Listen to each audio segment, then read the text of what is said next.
Hello guys, good morning to all. आज का हमारा टॉपिक रहेगा परमाणु संरचना, एटॉमिक स्ट्रक्चर। ये परमाणु संरचना का यूनिट है, टॉपिक है। RPC first grade exams 11th class में स्पेशली तो है ही, और दूसरी जितने भी नीट जेईई कॉम्पिटिटिव एग्ज़ाम्स है उस एग्ज़ाम्स के लिए बहुत ही वैल्यूबल और बहुत ही इंपॉर्टेंट टॉपिक है। और आरपीसी से जो यहाँ से स्पेशली जो है काफ़ी क्वेश्चन जो है कम से कम 3 से 4 क्वेश्चन आपको मिल जाते हैं। बहुत ही सिंपल, बहुत ही अच्छी यूनिट है, बहुत ही वेटेज वाली यूनिट है। तो इस टॉपिक में हम जो स्टडीज़ करेंगे, क्या क्या पढ़ेंगे, उसके बारे में हम पहले डिस्कस कर लेते हैं। एटॉमिक स्ट्रक्चर ऑफ एटम में हम फर्स्ट हम इसका इंट्रोडक्शन में हम कुछ एटम के बारे में जो सबसे फर्स्ट टाइम हमारे दार्शनिक जो थे, फिलोसोफर थे, उनकी कुछ कंसेप्ट अवधारणा के बारे में स्टडीज़ करेंगे, पढ़ेंगे। फिर एटम की थ्योरी के बारे में, किस वैज्ञानिक ने किस एटम के बारे में क्या बताया। फिर एटॉमिक मॉडल की बात करेंगे। एटॉमिक मॉडल के बाद हम बात करेंगे एटम की स्पेक्ट्रा की बात है। एटम की स्पेक्ट्रा के बाद हम बात करेंगे मैटर जो होता है, मैटर की ड्यूल नेचर वगैरह उसके बारे में।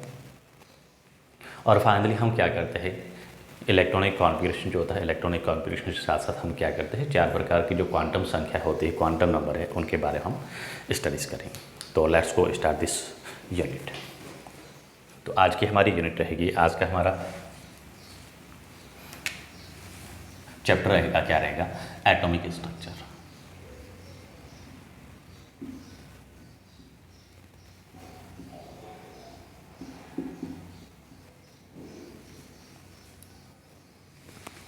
यस, हम यहाँ पे फर्स्ट इसकी इंट्रोडक्शन की बात करेंगे।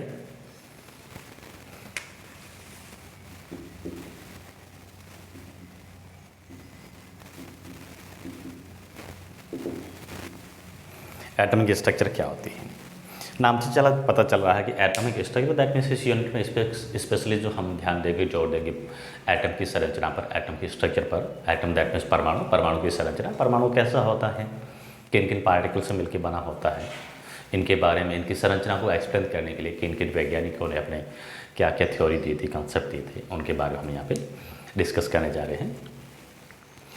तो एटम की अगर हम बात करें, एटम हमारे पास है, एटम शब्द हमने लिया है, हमने मतलब हमारे वैज्ञानिकों ने लिया था। कहाँ से लिया था? Atom words take from Greek meaning या ग्रीक वर्ड एटोमियो।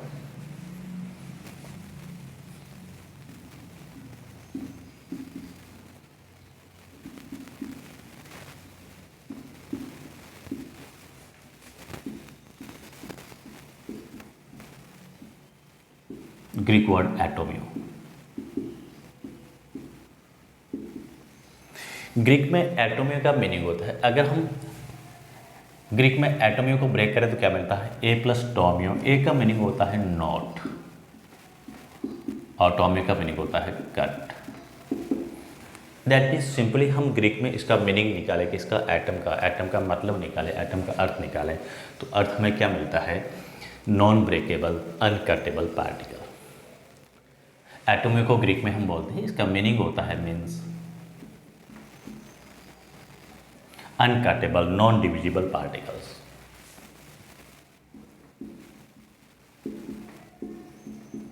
और नॉन डिविजिबल पार्टिकल।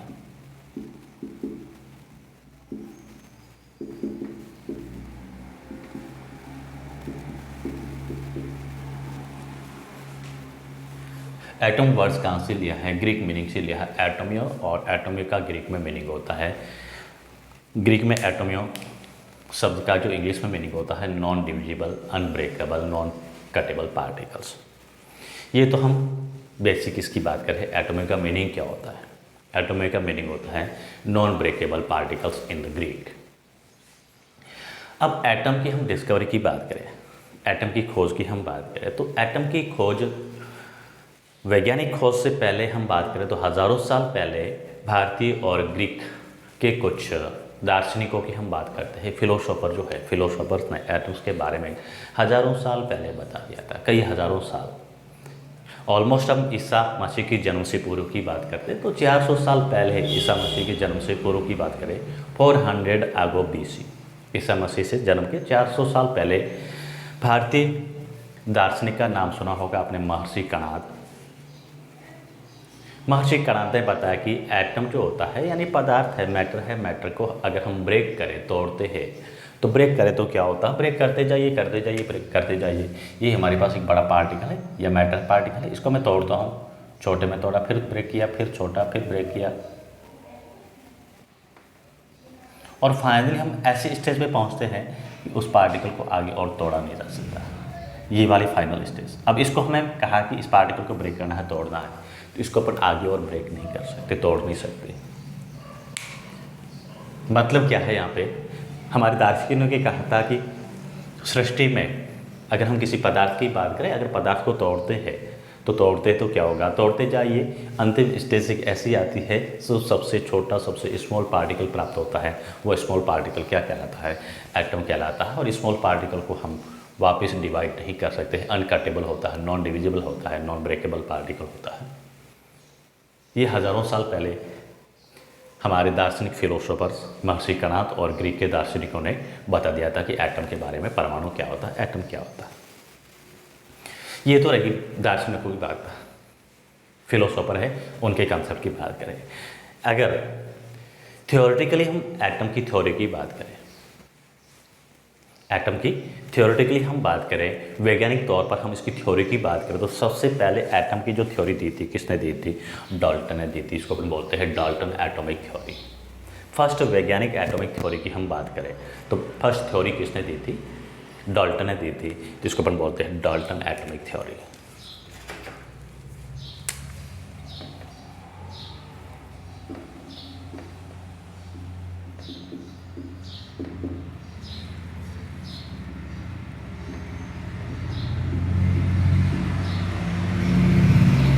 ये सिर्फ थ्योरी है, वैज्ञानिक स्तर पर इसको भी प्रूव नहीं कर पाए थे। डाल्टन ने जो एटम के बारे में थ्योरी दी थी, कब दी थी, टाइम का याद रखना है, इन 1808 में डाल्टन ने एटम के बारे में थ्योरी दी थी। इस थ्योरी के अकॉर्डिंग डाल्टन क्या कहता है, डाल्टन ये कहता है कि ग्रीक मीनिंग जो है एटोमिया, एटोमिया का मतलब जो है इंग्लिश में, उसको ध्यान में रखते हुए इसने एक अपनी थ्योरी दी। एटॉम का मीनिंग होता है अनकटेबल। तो डाल्टन क्या कहता है, atom is a smallest particle of matter which is not divided further. परमाणु एक पदार्थ का ऐसा सूक्ष्मतम कण होता है जिसको ब्रेक नहीं किया जा सकता है, जिसको तोड़ा नहीं जा सकता है। मतलब डाल्टन परमाणु थ्योरी क्या कहती है, एटम पदार्थ का अभाज्य कण होता है। डाल्टन थ्योरी कब दी थी, 1808 में दी थी, टाइम का ध्यान रखना है। और डाल्टन थ्योरी क्या कहती है, डाल्टन के अनुसार पदार्थ का सूक्ष्मतम कण जो क्या अभाज्य होता है वो एटम कहलाता है। Smallest particle of matter which is can not be divided further is known as a atom according to Dalton.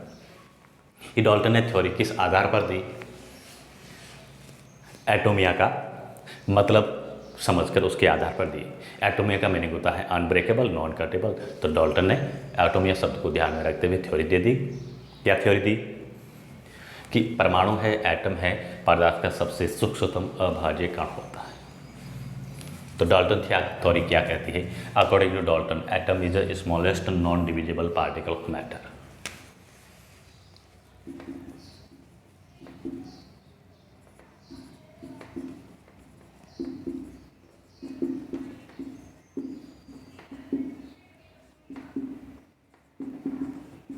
Non cuttable, that is non division, अनकटेबल।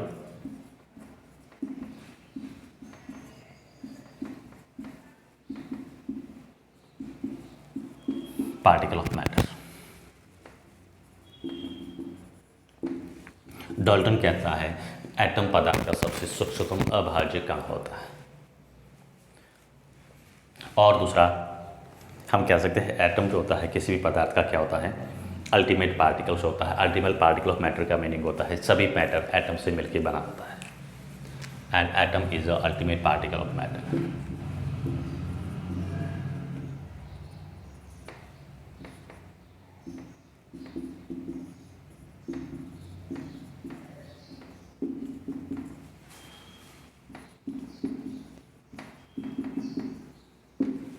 ये डाल्टन थ्योरी है, ओनली थियोरेटिकली, देखिए नाम से पता चलता है थ्योरी का मीनिंग होता है थियोरेटिकल, सही है, थियोरेटिकल ही इसका एक्सप्लेनेशन है, खाली लिखित में इसने सिद्धांत या थ्योरी दी है। तो वैज्ञानिक तौर पर इसका कोई एविडेंस नहीं, कोई प्रूव नहीं है। इसको अपन वैज्ञानिक सिद्धांत नहीं कहेंगे, वैज्ञानिक थ्योरी नहीं कहेंगे, थियोरेटिकली जो है लिखी हुई थ्योरी है। किसके अकॉर्डिंग दी थी? इस मीनिंग के अकॉर्डिंग, नॉन ब्रेकेबल पार्टिकल के अकॉर्डिंग। डाल्टन एटॉमिक थ्योरी हालांकि रिजेक्टेड थ्योरी है। इसके बाद में जो है और पार्टिकल्स उनकी डिस्कवरी होने के बाद में ये प्रूव हो गया, साबित हो गया कि एटम है वो ब्रेकेबल है, एटम को अपन ब्रेक कर सकते हैं, काट सकते हैं। लेकिन कुछ बातें होती हैं, कुछ बातों को डाल्टन एटॉमिक थ्योरी क्या करता है, सही साबित करता है। कौन से बातें होती हैं, कौन से कॉन्सेप्ट हैं, उनकी हम बात कर रहे हैं। तो डाल्टन एटॉमिक थ्योरी जो है कंजर्वेशन लॉ ऑफ मास, द्रव्यमान संरक्षण नियम के लिए सही साबित होती है। डाल्टन परमाणु सिद्धांत कंजर्वेशन लॉ ऑफ मास, द्रव्यमान संरक्षण नियम को सही साबित करती है। कुछ पॉइंट होते हैं, कुछ पॉइंटों के लिए डाल्टन थ्योरी क्या होती है, सटीक बैठती, सही होती है। सिंपली हम कह सकते हैं कि डाल्टन थ्योरी जो होती है किसके लिए एप्लीकेबल होती है, किसका एक्सप्लेनेशन करती है।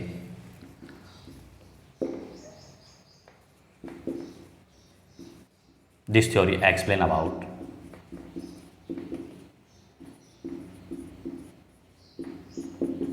कंजर्वेशन लॉ ऑफ मास, द्रव्यमान संरक्षण नियम को सही साबित करती है। या लॉ ऑफ कंजर्वेशन,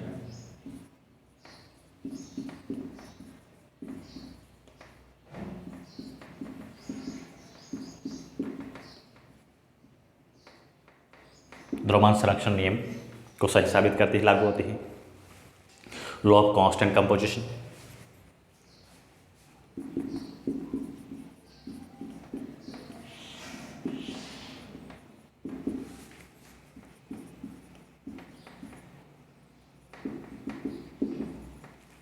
और लॉ ऑफ मल्टीपल प्रोपोर्शन।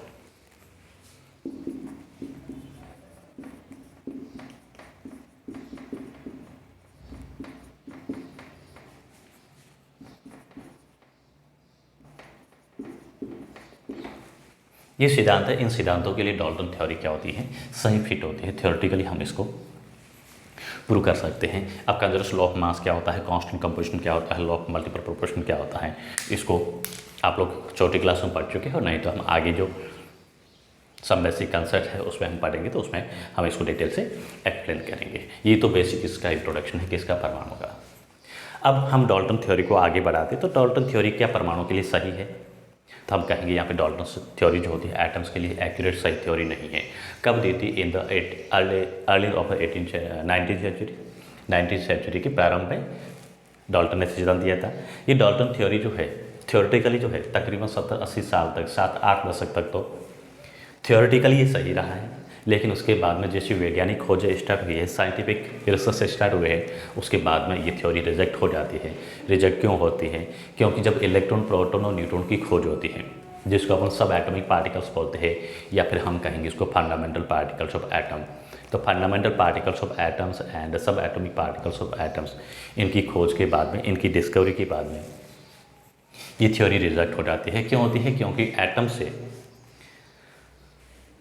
ये फंडामेंटल पार्टिकल्स अलग किए जा सकते हैं। इलेक्ट्रॉन, प्रोटॉन, न्यूट्रॉन है, इसको हम अलग कर सकते हैं। एटम से फंडामेंटल पार्टिकल्स अलग किए जा सकते हैं। इसका मतलब एटम क्या हो गया? डिविजिबल हो गया। नॉन वाला शब्द हट जाता है एटम से। एटम क्या हो जाएगा? डिविजिबल हो जाएगा, ब्रेकेबल हो जाता है, कटेबल हो जाता है। इस वजह से डाल्टन एटॉमिक थ्योरी क्या हो जाती है? रिजेक्ट हो जाती है। तो सिंपली हम कह सकते हैं after the end of the 19th centuries and early of the 20th centuries, वैज्ञानिक खोजों के बाद में डाल्टन एटॉमिक थ्योरी क्या हो जाती है? रिजेक्ट हो जाती है। डाल्टन एटॉमिक थ्योरी रिजेक्टेड क्यों होती है? आफ्टर द डिस्कवरी ऑफ सब atomic particles, electron, protons and neutrons, इसके अकॉर्डिंग एटम्स क्या होता है? ब्रेकेबल होता है, कटेबल होता है। तो अब हम बात करेंगे, किसकी बात करेंगे? सब एटॉमिक पार्टिकल्स की बात करेंगे।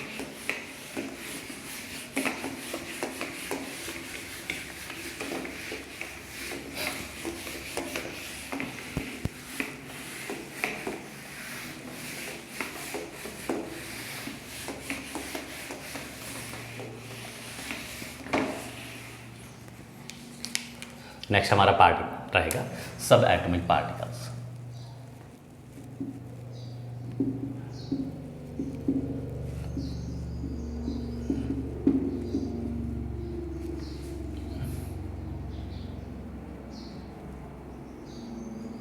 सब एटॉमिक पार्टिकल्स का मीनिंग होता है ऐसे पार्टिकल जो एटम का निर्माण करते हैं। अब बेसिक चीज़ें का ध्यान रखना है, अगर सब एटॉमिक पार्टिकल की मैं बात करता हूँ तो कुल सब एटॉमिक पार्टिकल्स कितने होते हैं? 32 सब एटॉमिक पार्टिकल्स होते हैं। कौन से होते हैं ये सब याद रखने की ज़रूरत नहीं है, लेकिन नंबर आपको ध्यान रखना है। आगे में एक और जिसमें अगर आप लोगों को कुछ मन में क्वेश्चन उठ रहा है कि 32 कौन से होते हैं, हमने तो 3 ही सुने हैं, तो 3 क्या होते हैं, 32 क्या होते हैं, मैं उसका भी जिक्र करूँगा।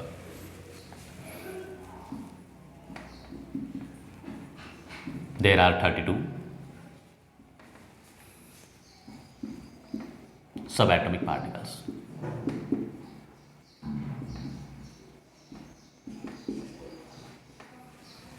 अब 32 पार्टिकल्स कौन से हैं? जैसे electron, proton, neutron, meson, neutrino, positrino, ये नाम आपने सुने होंगे। ये सब एटॉमिक पार्टिकल्स होते हैं। Electron, proton, neutron, positrino, neutron, meson, positive mesons, ये सब एटॉमिक पार्टिकल्स होते हैं। अब सब एटॉमिक पार्टिकल इस टाइप के कुल 32 पार्टिकल्स होते हैं। अब सब एटॉमिक पार्टिकल्स में हम बात करते हैं फंडामेंटल पार्टिकल्स ऑफ एटम। ये सब एटॉमिक पार्टिकल्स ये तो एटम में पाए जाते हैं। कुछ पार्टिकल्स की क्वांटिटी अधिक होती है, उसका मैग्नीट्यूड अधिक होता है, कुछ होता है जिसकी मात्रा बहुत ही कम होती है। तो कम होने के कारण उनको अपन फंडामेंटल पार्टिकल में कंसिडर नहीं करते हैं। तो अब हम बात कर रहे हैं किसकी कर रहे हैं, ये सब एटॉमिक पार्टिकल्स कितने होते हैं? 32। तो out of this 32 sub atomic particles there are 3 fundamental particles of atom. 32 sub atomic particles में अगर हम फंडामेंटल पार्टिकल्स की बात करते हैं तो हमारे पास फंडामेंटल पार्टिकल्स एटम के 3 होते हैं। तो out of 32 sub atomic particles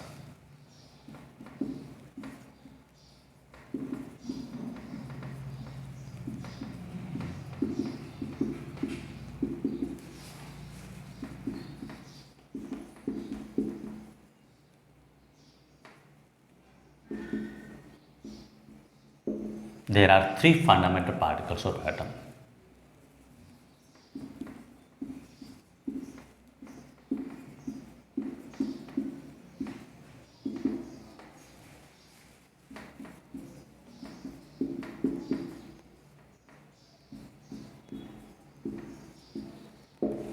हो गया क्लियर? 32 सब एटॉमिक पार्टिकल होते हैं। 32 सब एटॉमिक पार्टिकल्स में 3 फंडामेंटल पार्टिकल्स होते हैं जो एटम का आधारभूत ढांचे का निर्माण करते हैं। ये फंडामेंटल पार्टिकल्स क्या करता है, एटम के 99.99% भाग को बिल्ड करता है, निर्माण करता है, इसलिए इसको फंडामेंटल पार्टिकल्स बोलते हैं। एटम का अधिकांश भाग जिस पार्टिकल से मिलकर बना होता है ये 3 पार्टिकल से मिलकर बना होता है। ये 3 पार्टिकल्स कौन से हैं इसके ऊपर बात करते हैं। ये 3 पार्टिकल्स होते हैं, कौन कौन से हैं? Electron, proton, neutrons. हम जो 3 फंडामेंटल पार्टिकल्स की बात कर रहे हैं, 3 फंडामेंटल पार्टिकल्स कौन है? इलेक्ट्रॉन,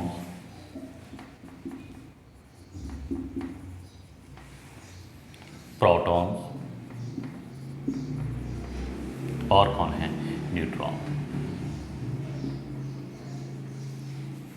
इलेक्ट्रॉन का जो सिंबल होता है, प्रतीक होता है, क्या होता है? E- होता है। प्रोटॉन के लिए सिंबल पर क्या लेते हैं? P+ लेते हैं। और न्यूट्रॉन का सिंबल क्या होता है? N0 होता है। ये 3 पार्टिकल्स फंडामेंटल पार्टिकल्स होते हैं। अब आपको ध्यान क्या रखना है, यूजली जैसे हमने यहाँ पे लिखा है कि पहले मैंने इलेक्ट्रॉन लिखा, फिर प्रोटॉन लिखा, फिर क्या लिखा है? न्यूट्रॉन लिखा है। इसकी जो डिस्कवरी का जो टाइम ड्यूरेशन है, एटम के अंदर किसको कौन से पार्टिकल्स की खोज कब हुई, डिस्कवरी कब हुई है, ये इसी सीक्वेंस में रहेगी। एटम में सबसे पहले जिस फंडामेंटल पार्टिकल की खोजी हो, इलेक्ट्रॉन था, फिर प्रोटॉन था, फिर कौन था? न्यूट्रॉन था। ये ध्यान रखना है। कॉम्पिटेटिव एग्जाम में आरपीसी फर्स्ट ग्रेड में आपको क्वेश्चन पूछ सकते हैं कि इसको अरेंज करना प्रॉपर्ली किसकी डिस्कवरी के अकॉर्डिंग। सबसे पहले जैसे हमने लिखा है इलेक्ट्रॉन, प्रोटॉन, न्यूट्रॉन, तो इलेक्ट्रॉन की सबसे पहले खोज हुई थी, फिर प्रोटॉन आया, फिर कौन आया? न्यूट्रॉन आया। बेसिक चीज़ मैंने आपको बता देता हूँ। यहाँ पे इलेक्ट्रॉन है, इलेक्ट्रॉन की खोज किसने की थी, डिस्कवरी किसने की थी? जे थॉमसन ने। साइंटिस्ट के नाम आपको ध्यान रखना है। इलेक्ट्रॉन किसने डिस्कवर किया था?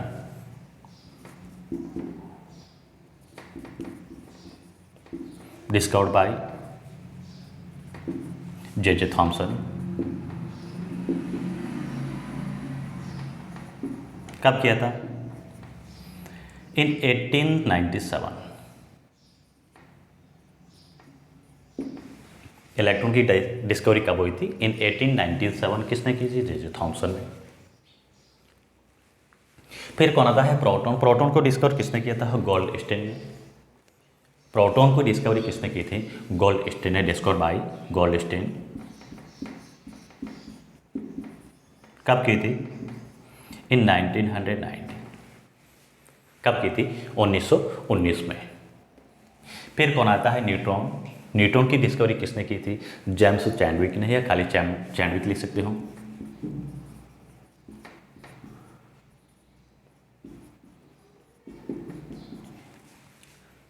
जेम्स चैडविक ने। कब की थी? टाइम ड्यूरेशन ध्यान रखना है, इन 1932। 1932। तो ये टाइम ड्यूरेशन है। सबसे पहले 1897 में इलेक्ट्रॉन डिस्कवर किया किसने किया? J Thomson. फिर गोल्डस्टीन ने किसको किया? प्रोटॉन को। फिर कौन आता है? जेम्स चैडविक आता है। और कब इसकी डिस्कवरी की थी? 1932 में। टाइम ड्यूरेशन के अकॉर्डिंग ध्यान रखना है और तीनों वैज्ञानिक का ध्यान रखना है। फिर हम आगे हालांकि और देख लेंगे जहाँ पे जरूरत पड़ती है। इलेक्ट्रॉन है, इलेक्ट्रॉन की चार्ज की मैं बात करता हूँ। इलेक्ट्रॉन का जो चार्ज होता है कितना होता है?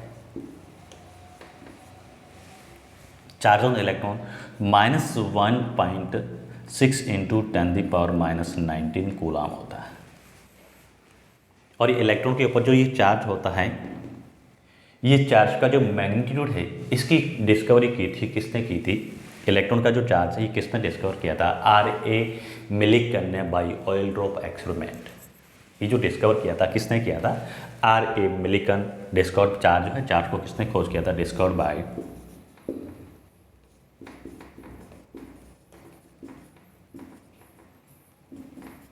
वैज्ञानिक का नाम ध्यान रखना है, R.A. मिलिकन।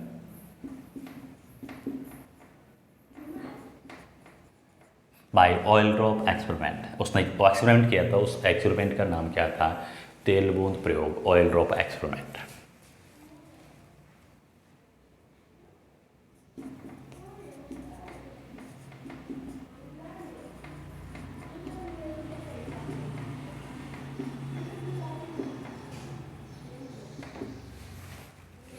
और प्रोटॉन का चार्ज होता है, प्रोटॉन के ऊपर चार्ज क्या होता है? जो इलेक्ट्रॉन का चार्ज होता है वही का वही होता है, लेकिन इसका जो मैग्नीट्यूड जो नेगेटिव होता है, प्रोटॉन के ऊपर क्या होता है? पॉजिटिव चार्ज होता है। कितना होता है? 1.6 इंटू 10⁻⁻19 कूलाम। और न्यूट्रॉन की चार्ज की बात करें तो न्यूट्रॉन के ऊपर कोई चार्ज नहीं होता है, इसका चार्ज 0 होता है, न्यूट्रल नथिंग। नाम से पता चलता है न्यूट्रॉन, न्यूट्रॉन का मीनिंग होता है 0 चार्ज, इसके ऊपर कोई चार्ज नहीं होता है। फिर हम यहाँ पे आकर मैं बात करता हूँ मास ऑफ इलेक्ट्रॉन। इलेक्ट्रॉन का जो मास होता है ये डिस्कवर किया था किसने किया था? जे थॉमसन ने ही किया था, जिसने इलेक्ट्रॉन की खोज की है। उसी ने ही इलेक्ट्रॉन के द्रव्यमान को भी खोजा था। और इलेक्ट्रॉन का द्रव्यमान जो होता है क्या होता है? मास ऑफ इलेक्ट्रॉन, जिसको मैं शॉर्ट में लिखता हूँ ME, कितना होता है? 9.1 इंटू 10⁻31 किलोग्राम। इलेक्ट्रॉन का मास कितना होता है? 9.1 इंटू 10⁻31 किलोग्राम। प्रोटॉन की मास की अगर मैं बात करता हूँ तो कितना होता है? 1.672 इंटू 10⁻27 किलोग्राम। और प्रोटॉन के मैं मास की बात करता हूँ तो प्रोटॉन का मास कितना होता है? 1.6725 लगभग बराबर होता है। डेसिमल के बाद में तीसरा पॉइंट जो यहाँ पे 2 है, 2 की जगह यहाँ पे क्या होता है? 5 होता है, इंटू 10⁻⁻27 किलोग्राम। ये बेसिक चीज़ है, इनके बारे में आपको ध्यान रखना है। यहाँ से आपको RPC में कहीं से कहीं क्वेश्चन आपको मिलेगा, बहुत ही इंपॉर्टेंट। और बाकी जो न्यूमेरिकल हम सॉल्व करेंगे, न्यूमेरिकल्स में ये बेसिक चीज़ है, इसको आपको ध्यान रखना है। इस सब्जेक्ट का कंसेप्ट है, काम आएंगे। अब हम थोड़ी क्या बहुत कुछ डिटेल से स्टडीज़ करेंगे किसकी? Discovery of electron. इलेक्ट्रॉन की डिस्कवरी किसने की ये बता दिया था। कैसे हुई, कौन से एक्सपेरिमेंट है, और इलेक्ट्रॉन नाम देने से पहले इस इलेक्ट्रॉन पार्टिकल्स को हम क्या बोलते थे उसके बारे में हम बात करेंगे। तो हम यहाँ पे हेडिंग लिखेंगे डिस्कवरी ऑफ इलेक्ट्रॉन्स। अगला हमारा टॉपिक रहेगा डिस्कवरी ऑफ इलेक्ट्रॉन, इलेक्ट्रॉन की खोज।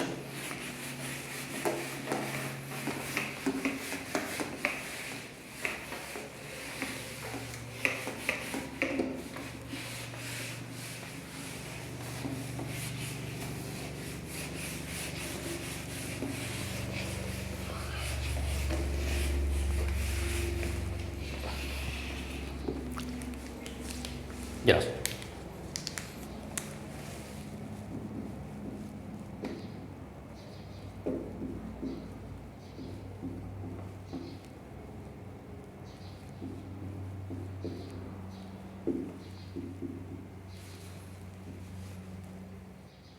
सीधा सीधा सवाल पूछे तो इलेक्ट्रॉन की खोज किसने की थी, तो क्या लिखेंगे, जे थॉमसन ने कब की थी, इन 1897, इन 1897। लेकिन इलेक्ट्रॉन की डिस्कवरी से पहले माइकल फैराडे ने कुछ एक्सपेरिमेंट किए थे।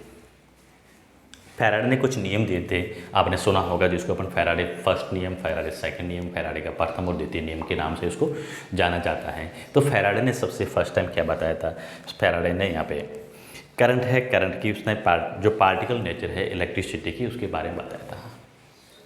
माइकल फैराडे ने सबसे फर्स्ट टाइम, ये भी ध्यान रखना है, particle nature of electricity, electricity जो होती है उसकी नेचर कैसी होती है, पार्टिकल नेचर होती है, कणीय प्रकृति होती है, उसके बारे में सबसे फर्स्ट टाइम किसने बताया था, माइकल फैराडे ने। अब इलेक्ट्रिसिटी और इलेक्ट्रॉन की खोज से मतलब रिलेशन क्या है, यही तो है इलेक्ट्रिसिटी का मीनिंग होता है flow of electron. Electricity current का मतलब क्या है, विद्युत धारा का मतलब क्या होता है, इलेक्ट्रॉन का प्रवाह। विद्युत धारा क्यों प्रवाहित होती है, क्योंकि उसमें मुक्त इलेक्ट्रॉन होते हैं, मुक्त इलेक्ट्रॉन के प्रभाव से ही विद्युत धारा प्राप्त होती है। अब इलेक्ट्रॉन की प्रकृति कैसी होती है, कणीय प्रकृति। आपने ड्यूल नेचर के बारे में सुना होगा, द्वैत प्रकृति के बारे में सुना होगा, पार्टिकल एवं वेव नेचर। तो यहाँ पे हम इलेक्ट्रॉन की डिस्कवरी ये तो लिख देते हैं किसने की थी, पहले मैंने बता दिया है, जे थॉमसन ने की थी। Discovered by electron, J Thomson, discovered by J Thompson.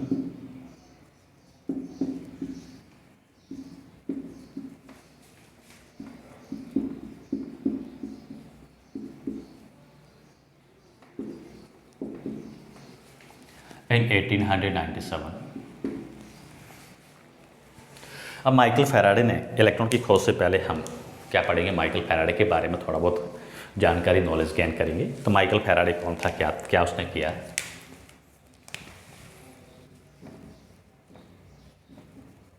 Michael Faraday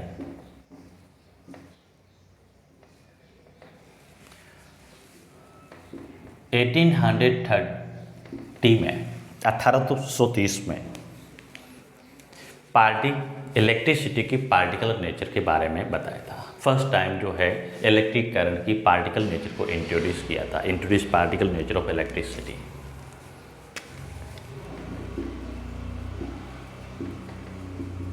introduce particle nature of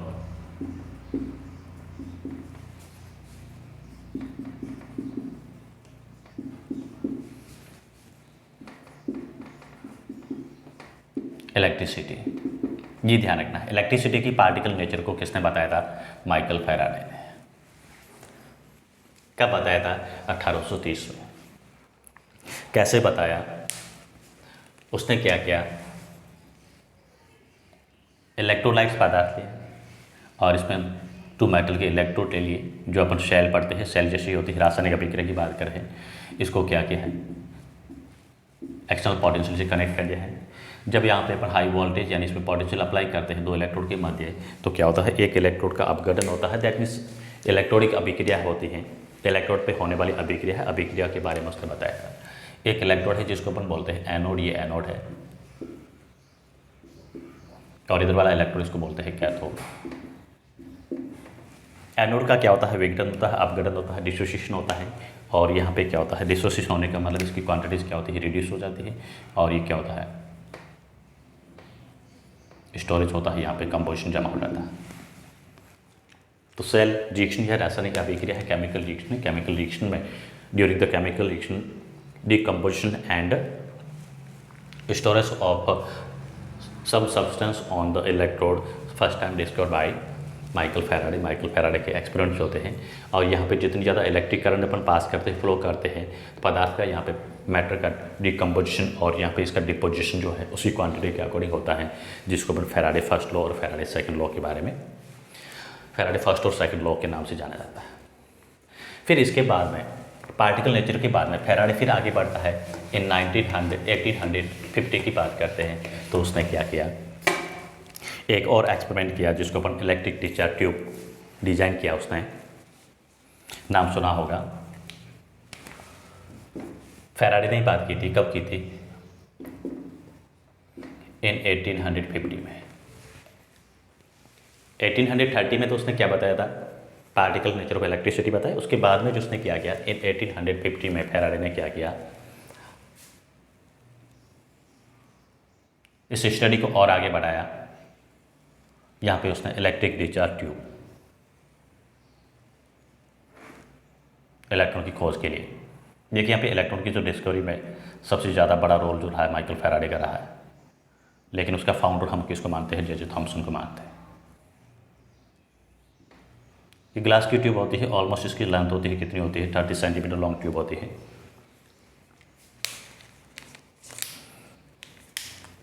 यहाँ पे क्या लगा होता है? वैक्यूम पंप लगा होता है, जो क्या करता है? प्रेशर को कंट्रोल करने का काम करता है, टू वैक्यूम।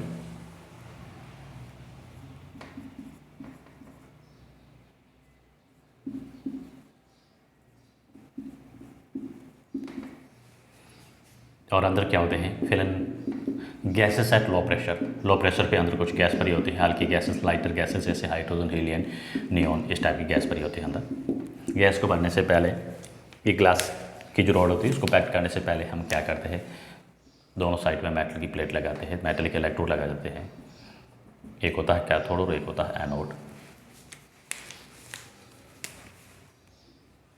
ये मेटलिक इलेक्ट्रोड है।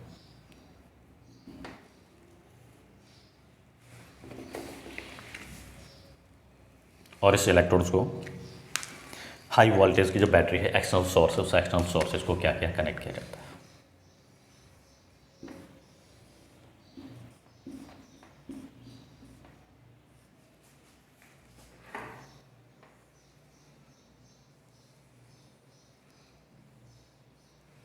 ये जो ग्लास की ट्यूब है, इस ग्लास की ट्यूब को अपन बोलते हैं, ये क्या है? कांच की नली है, ग्लास की ट्यूब है, इसको बोलते हैं इलेक्ट्रिक डिस्चार्ज ट्यूब या डिस्चार्ज ट्यूब कह सकते हैं।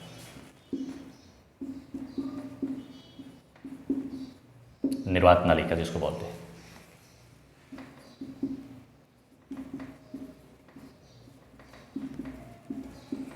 ऑलमोस्ट इसकी लेंथ जो होती है कितनी होती है? 30 सेंटीमीटर। इसके इनसाइड क्या होती है? गैसेस भरी होती है eight low pressure, inert gases होती है, उस गैसेस की बात करेंगे। ये इलेक्ट्रोड है, नेगेटिव होता है, इसको बोलते हैं कैथोड।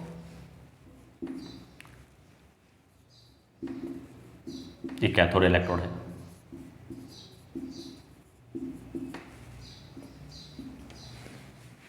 ये इलेक्ट्रोड पॉजिटिव होता है, पॉजिटिव इलेक्ट्रोड को क्या कहा? एनोड।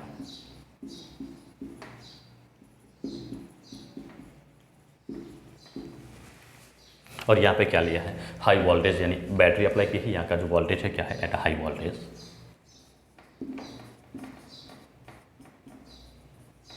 हाई वोल्टेज कितना? ऑलमोस्ट 5000 से 10,000 के मध्य वोल्टेज रखिए।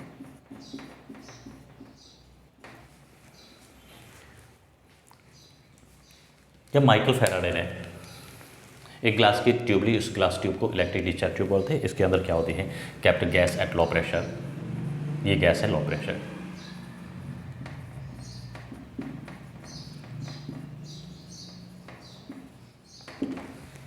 यूजली हमने सुना होगा, हमने और आप सभी ने सुना होगा, गैसेस होती है इलेक्ट्रिसिटी की क्या होती है? नॉन कंडक्टर होते हैं। गैस होती है, गैसेस इलेक्ट्रिसिटी की, विद्युत की क्या होती है? अचालक होती है, कुचालक होती है, नॉन कंडक्टर होती है। लेकिन शर्त उसकी क्या होती है? शर्त ये होगी, प्रेशर वहाँ पे क्या है? हाई प्रेशर है, या फिर क्या होता है?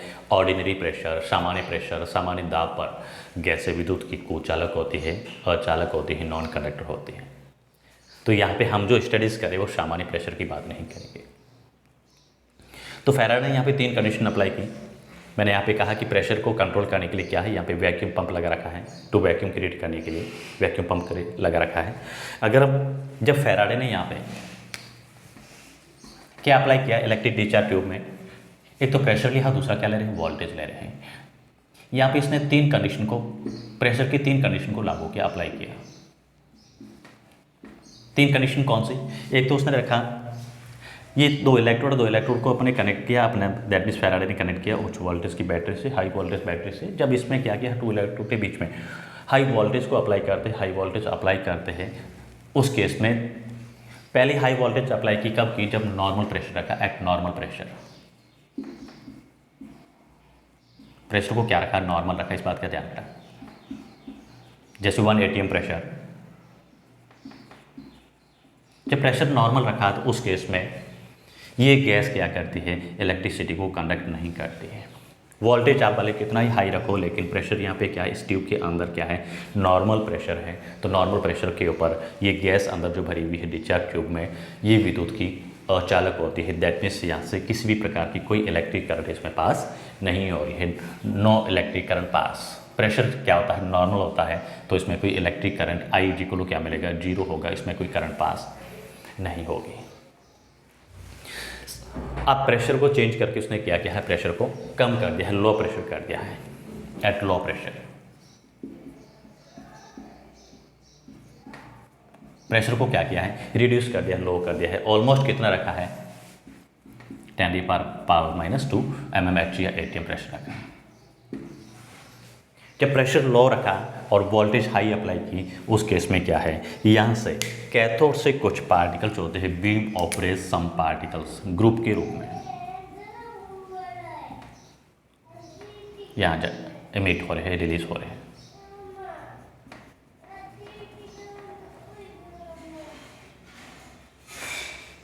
जब प्रेशर क्या रखा, लो रखा, वोल्टेज हाई अप्लाई करते हैं, at low pressure and high voltage some particles are originate और emitted from cathode and travel toward the anodes. ये पार्टिकल्स ग्रुप में जाते हैं, इसलिए इसको क्या बोला, बीम ऑफ रेज। क्या कहेंगे, beam of rays. At low pressure and high voltage some beam of rays originate from cathode move toward the anode. ये क्या है, बीम ऑफ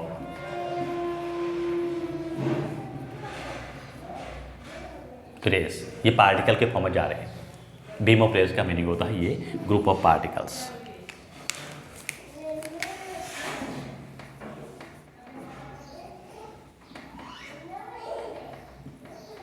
पार्टिकल्स के ग्रुप के रूप में ये क्या होते हैं, वेव्स क्रिएट होती है। कहाँ से क्रिएट होती है, कैथोड से निकलती है, कहाँ जाती है, एनोड की ओर जाती है। हमें कैसे पता चला, इसका प्रूव करने के लिए क्या हम प्रूव करेंगे, यहाँ पे इस कैथोड के एनोड के पीछे क्या होती है, ये बीम जैसे ही जाती है इसके ऊपर टकराती है, इसके बैक साइड जो क्या होती है, ग्लोनेस क्रिएट होती है। ये ग्लोबिंग पार्टिकल्स ग्लोबिंग नेचर के होते हैं, बिकॉज इसके पीछे फ्लोरोसेंट सब्सटेंस है, आगे इसकी बात करेंगे, वो लगा होता है। अब जो प्रेशर क्या रखा, वेरी लो प्रेशर।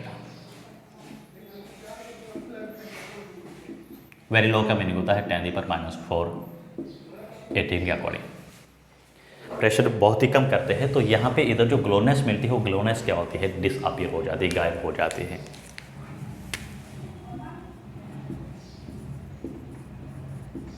ग्लोनेस कह सकते हैं, ग्लोइंग इज डिसअपियर।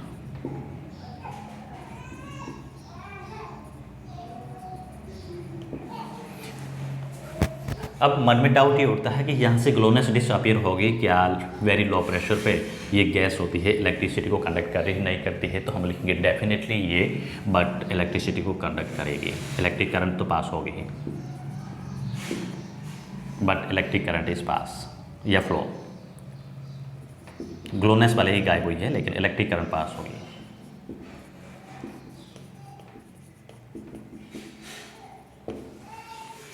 तो बेसिकली क्या किया उसने, इलेक्ट्रिक डिस्चार्ज ट्यूब में प्रेशर को लो रखा, लो प्रेशर रखा, दो इलेक्ट्रोड के मध्य वोल्टेज क्या रखी, हाई वोल्टेज रखी। इस केस में उसने क्या ऑब्जर्वेशन किया, क्या पाया कि कुछ बीम ऑफ रेज होते हैं, कुछ पार्टिकल्स होते हैं, कैथोड से निकलकर एनोड की ओर ट्रेवल कर रहे हैं। ये बीम ऑफ रेज होती है, इसी बीम ऑफ रेज को ही बोलते हैं, क्या बोलते हैं, this beam of rays is known as a cathode rays. ये बीम ऑफ पार्टिकल्स होते हैं, इसी पार्टिकल को क्या बोला, कैथोड रेज बोला। This beam of particles, beam of rays are known as a cathode rays.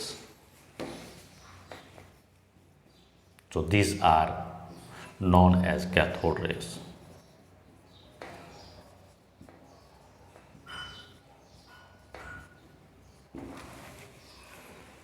अब कैथोड रेज है, कैथोड रेज की हमें प्रैक्टिकली प्रूव कर रहे हैं कि यहाँ से कैथोड से कुछ रेज निकली, कुछ पार्टिकल्स निकले हैं। प्रैक्टिकली इसका एविडेंस क्या है, प्रैक्टिकली इसका एविडेंस क्या है। तो सेकेंड टाइम उसने क्या किया, फैराडे ने यहाँ से जो एनोड ले रहे हैं, एनोड को कैसा लिया, पोर्स लिया, छेद वाला एनोड लिया। एनोड पोर्स लेने के बाद में ये एनोड के बैक साइड की जो ग्लास की जो लेयर होती है, इसके ऊपर क्या किया उसने, पॉलिश कर दी, सम फ्लोरोस्केन जो होते हैं उसको लगा दिया। ये सेकंड एक्सपेरिमेंट है, यानी प्रूव करना है कि हमें कैसे पता चला है प्रैक्टिकली कि यहाँ से कुछ पार्टिकल्स इमिट हो रहे हैं, निकल रहे हैं। तो क्या किया, एनोड के बैक साइड क्या किया, फ्लोरोस्केन सब्सटेंस की पॉलिश कर दी है।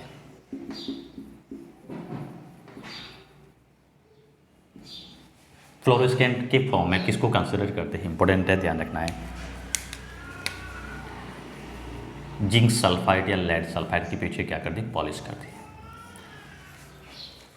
और एनोड कैसा लिया है, पोर्स एनोड लिया है, छिद्रित एनोड लिया है। ये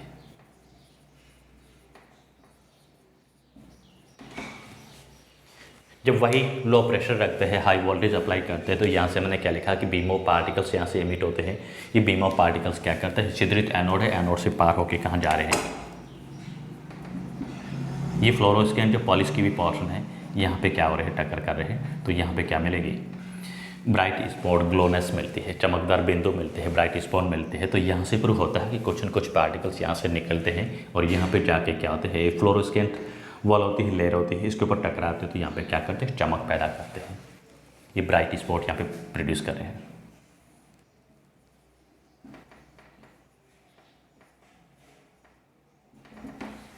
ये चमकीले बिंदु निकल रहे हैं, ये प्रूव करता है कि यहाँ से कुछ पार्टिकल्स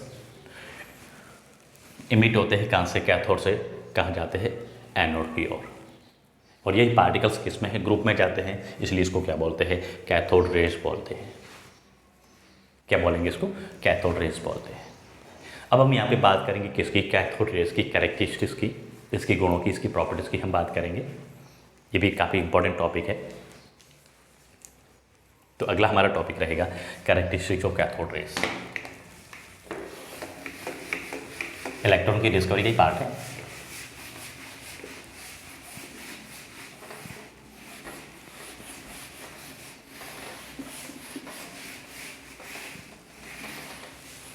प्रॉपर्टीज कह सकते हैं, गुण कह सकते हैं, कैरेक्टरिस्टिक कह सकते हैं किसकी, कैथोड पार्टिकल्स या कैथोड रेज की।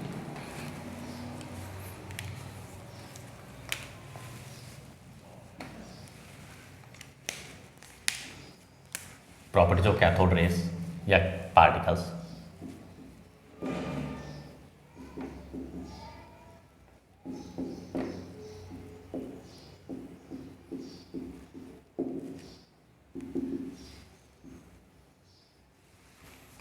सबसे पहले कैरेक्टरिस्टिक्स, कहाँ से निकलते हैं, कैथोड से कहाँ जाते हैं, एनोड की ओर। This particles are originate from cathode move toward the anode. ये पार्टिकल्स कैथोड से निकलते हैं, एनोड की ओर ट्रेवल करते हैं। This particles are originate from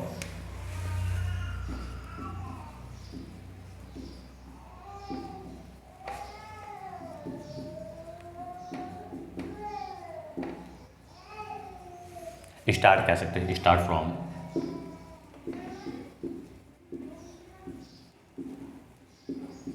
cathode move toward anode.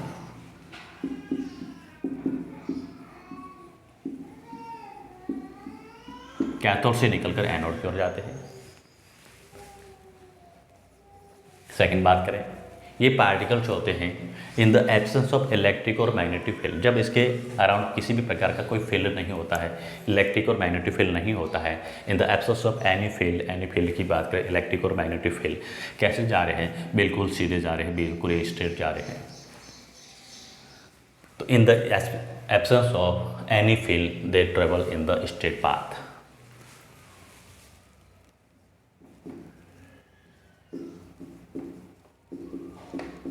Absence of M का मीनिंग होता है मैग्नेटिक फील्ड, एम की जगह बी भी ले सकते हो। मैग्नेटिक फील्ड के लिए यूजली बी लेते हैं और इलेक्ट्रिक फील्ड के लिए क्या लेते हैं, ई लेते हैं। ट्रेवल इन स्ट्रेट पाथ,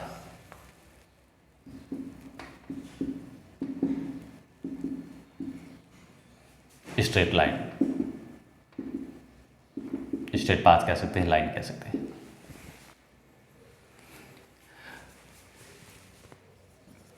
जब इन पार्टिकल्स के बीच में हम क्या करते हैं, हल्का घूमने वाला पैडल रखते हैं, पंखा रखते हैं, तो ये पंखे को क्या करता है, वो रोटेट कर देता है, घुमाता है।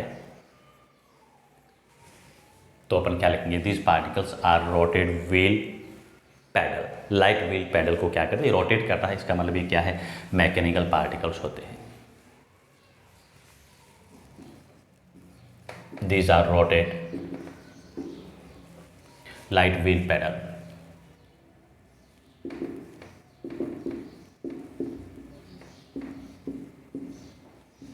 हल्के पैडल जो है, पैडल को क्या करता है, रोटेट करता है। फिर हमने क्या किया है, इसके मध्य इसके बाद में क्या करते हैं, अगर मेटल की प्लेट को रखते हैं, पतली सी मेटल की प्लेट को रखते हैं, तो इसकी प्लेट के ऊपर जैसे ही पार्टिकल टकराते हैं, इसकी कॉलिजन होती है, स्ट्राइक होती है, तो क्या करते हैं, इसको गर्म करते हैं। तो इसका मतलब ये क्या करते हैं, दिस पार्टिकल्स और this raise have heating effect. Particles कह सकते हैं, रेज कह सकते हैं, have heating effect.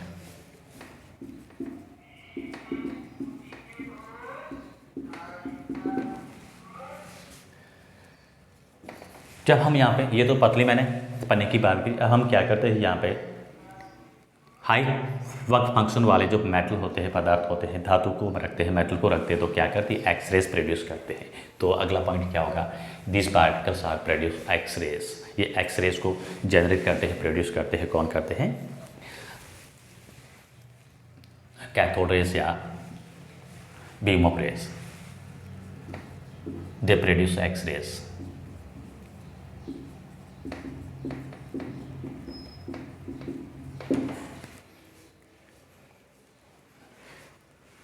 Six point की हम बात करें, सबसे इंपॉर्टेंट बात, ये कैथोड रेज होते हैं, कैथोड रेज पार्टिकल्स होते हैं, बीम ऑफ रेज होती है। हमने यहाँ पे कैथोड और एनोड जो है, जिसको अपन इलेक्ट्रोड बोलते हैं, कौन सी धातु का लिया है और इस ट्यूब के अंदर कौन सी गैस भरी हुई है, इस पर निर्भर नहीं करता है, इस पर डिपेंड नहीं करता है। बहुत ही इंपॉर्टेंट बात है। This particles does not depend upon the nature of electrode and gas, gas that is matter. इन दोनों के मैटर पे, इलेक्ट्रोड का मैटर कौन से धातु का लिया है उस पर डिपेंड नहीं करेगा, और इलेक्ट्रिक डिस्चार्ज में हमने किस टाइप की गैस को फिलअप किया है, हाइड्रोजन लिया है, नाइट्रोजन लिया है, या फिर हीलियम लिया है, कौन सी लाइट गैस ली है, इस पर डिपेंड नहीं करता है। दिस रेज या this particle does not depend upon the nature of electrode and the nature of gas kept in the discharge tube. This particles कह सकते हैं, रेज कह सकते हैं। Does not depend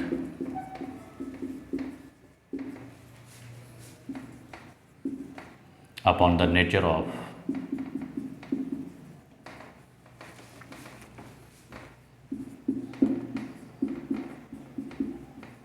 electrode that is metal, क्योंकि metal के बने होते हैं electrode, and nature of gas.